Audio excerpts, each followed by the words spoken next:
জয় জগন্নাথ বন্ধুরা, তোমরা সবাই কেমন আছো? আশা করি সবাই খুব ভালো আছো। মিস্টার অ্যান্ড মিসেস লাইফস্টাইল চ্যানেলে তোমাদের সবাইকে জানাই স্বাগত। আজ আমি, শাশুড়ি মা আর মেয়ে তিনজনে মিলে বেরিয়ে পড়েছি রাত্রি 10টার সময় রথ দেখতে। ভাবছো রাত্রি 10টার সময়? আমি তো ভাবলাম ফাঁকা থাকবে, এসে দেখি ওরে বাবা, সে ভিড় এখনও পর্যন্ত কমে না। ভেবেছিলাম আমরা সন্ধেই আসবো, কিন্তু ওই যে আমরা যে বাঙালি, বলে না বাঙালি ভাবে এক করে আর এক। ভাবলাম সন্ধেবেলায় আসবো, আসলাম রাত্রেবেলা। আমার মেয়ের ঘুম পেয়ে গেছিলো, কি করব?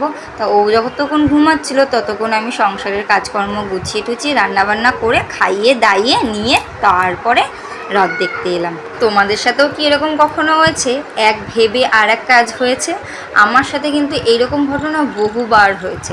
ভাবলাম এক করব, হয়ে যায় আর এক। যেমনটা এখানে এসে ভাবলাম হয়তো নাগরদোলনায় একটু চড়বো। বাবারে, এ কী নাগরদোলনা! নাগরদোলনাই আসেনি, শুধু দেখে থেকেই চলে যাচ্ছি। তাই তবে জানো তো, আজকে মেলায় এসে একটা জিনিস খুব মিস করছি। ছোটোবেলায় যখন বাবার সঙ্গে হাত ধরে রথ দেখতে আসতাম, তখন বাবা আমাকে সব কিছু দোলনা চড়াতো, এটা কিনে দিত, ওটা কিনে দিত, এটা খাওয়াতো, ওটা খাওয়াতো।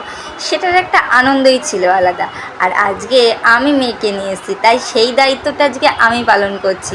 ওকে চড়ানো, ওকে খাওয়ানো, ওকে ঘোরানো ফেরানো। মানুষের জীবন কত তাড়াতাড়ি পাল্টে যায়, তাই না? আর এই দেখো আমাদের রথ আর জগন্নাথ দেব, কী সুন্দর লাগছে জগন্নাথ দেবকে। সত্যি এত সুন্দর লাগছে না, মুখের ভাষায় ব্যক্ত করার ক্ষমতা নেই।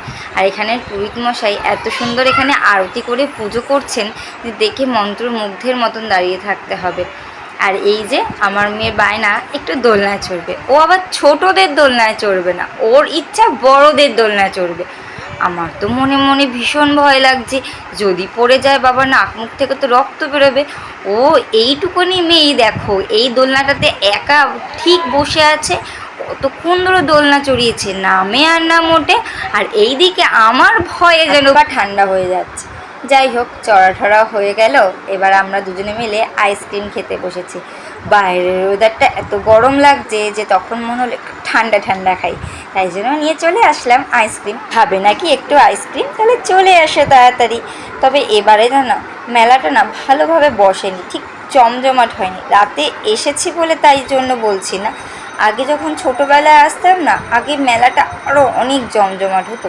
এবারের মেলাটা যেন কিছু যেন নেই মনে হচ্ছে। তাও আমার মেয়ের বায়না পূরণ করার জন্য চলে আসলাম। হাজব্যান্ড তো নেই, তাই কি করব, বাধ্যতায় আমিই নিয়ে চলে আসলাম। আর এই দিকে এসে আমার মেয়ে ফাঁকা মাঠ পেয়ে নিজের মনে খুশিতে রিল্যাক্সে হেঁটে যায়। যতক্ষণ আমার মেয়ে দুষ্টুমি করছে ততক্ষণ তোমরা আমার চ্যানেলটাকে গিয়ে সাবস্ক্রাইব করে দাও, আর স্কিপ না করে পুরো ভিডিওটা দেখো। আর বেল আইকনটা অল করে রেখো, যাতে সবার আগে নোটিফিকেশনগুলো তোমাদের কাছেই যায়। আর একটা কথা কিন্তু আমি সবাইকে বলতে চাই, তোমরা কিন্তু আমার ভিডিওটা দেখে চলে যাচ্ছ, কেউ সাবস্ক্রাইব করছো না কেন বলো তো? তোমাদের কি আমার ভিডিওটা ভালো লাগছে না? না, যদি ভালো না লেগেই থাকে তাহলে সেটা আমাকে কমেন্ট সেকশনে অবশ্যই জানাও, আমি তাহলে সেটাকে ইমপ্রুভ করার চেষ্টা করব।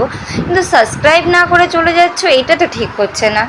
যাই হোক, উল্টো রথে এসে কিন্তু আমরা বেশ ভালোই এনজয় করলাম। আর আমাদের মেলা দেখা, ঘোরা, খাওয়া দাওয়া সব কমপ্লিট। তবে এবার আমরা আসি, দেখা হচ্ছে পরের ভিডিওয়। ততক্ষণ তোমরা ভালো থাকো, সুস্থ থাকো, বাই।